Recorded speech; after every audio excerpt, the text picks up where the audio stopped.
ചർച്ചയിൽ കോൺഗ്രസിൽ നിന്നും അഡ്വക്കേറ്റ് അനൂപ് വി, CPM-ൽ നിന്ന് VPP മുസ്തഫ, BJP-യിൽ നിന്ന് അഡ്വക്കേറ്റ് P കൃഷ്ണദാസ്, രാഷ്ട്രീയ നിരീക്ഷകനായി MN കാരശ്ശേരി, ലീഗിൽ നിന്നും PK നവാസിനെയും പ്രതീക്ഷിക്കുന്നുണ്ട്. 8:30 ഡോക്ടർ ഫസൽ ഗഫൂറും ഒരുപക്ഷെ ചർച്ചയിൽ പങ്കുചേരും.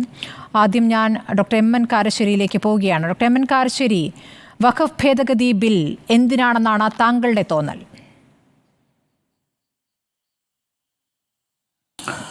സ്മൃതി, അതൊരു സതുദ്ദേശപൂർവം ഉള്ളതാണ് എന്ന് വിചാരിക്കാൻ ഉള്ള സാഹചര്യമല്ല ഉള്ളത്. കാരണം ബന്ധപ്പെട്ട ആളുകളോട് കൂടിയാലോചിക്കുകയോ അവരിൽ നിന്ന് ആവശ്യങ്ങൾ ഉയരുകയോ ഒന്നും ചെയ്യാത്ത സാഹചര്യത്തിലാണ് ഇങ്ങനൊരു ബില്ല് അടിച്ചേൽപ്പിക്കുന്ന മാതിരിയാണ്. ജനാധിപത്യ വിരുദ്ധമായ ഒരു നീക്കമായിട്ടാണ് അത് കാണാൻ പറ്റുക.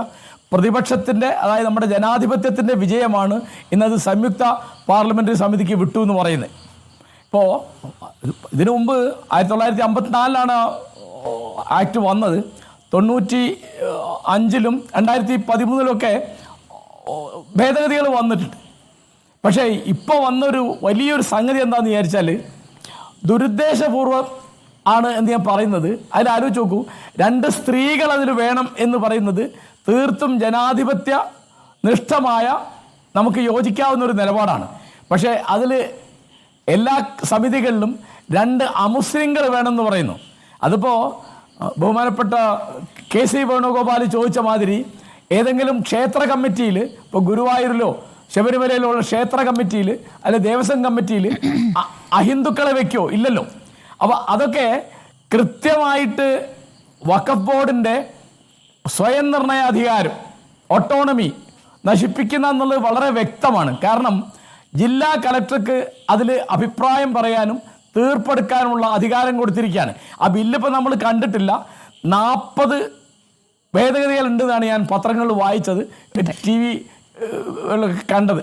അപ്പോൾ അത് എന്തൊക്കെയാണെന്നുണ്ട്. പക്ഷെ അതിൽ ഒരു കാര്യം വന്നത്, അതിനെ സംബന്ധിക്കുന്ന എന്ത് തീർപ്പും എടുക്കാൻ ജില്ലാ കളക്ടർക്ക് അധികാരമുണ്ടെന്ന് പറഞ്ഞാൽ ഗവൺമെൻറ്റിന് നേരിട്ട് ആ വഖഫ് ബോർഡിൽ ഇടപെടാൻ പറ്റുകയാണ്.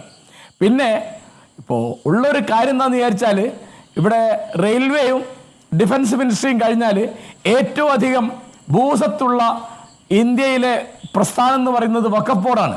വഖഫ് എന്ന് പറഞ്ഞാൽ ധർമ്മസ്വത്താണ്, ദൈവത്തിന് സമർപ്പിച്ചത്, മടക്കിയെടുക്കാൻ പറ്റാത്തതാണ് വിശ്വാസം അനുസരിച്ച്. അപ്പോൾ അത് മുസ്ലിം സമുദായത്തിൻ്റെ വിശ്വാസ സ്വാതന്ത്ര്യത്തിൽ ഇടപെടുന്ന തരത്തിൽ ആ അളവിൽ അവരെ മുറിപ്പെടുത്തുന്നതും സമുദായങ്ങൾ തമ്മിൽ ഭിന്നിപ്പുണ്ടാക്കുന്ന ഒന്നാണ്. അത് തീർച്ചയായിട്ടും അതിൽ പലതരത്തിലുള്ള അഴിമതികളുണ്ട് എന്ന കാര്യം 2006 കമ്മിറ്റി റിപ്പോർട്ട് എന്ന് പറഞ്ഞു.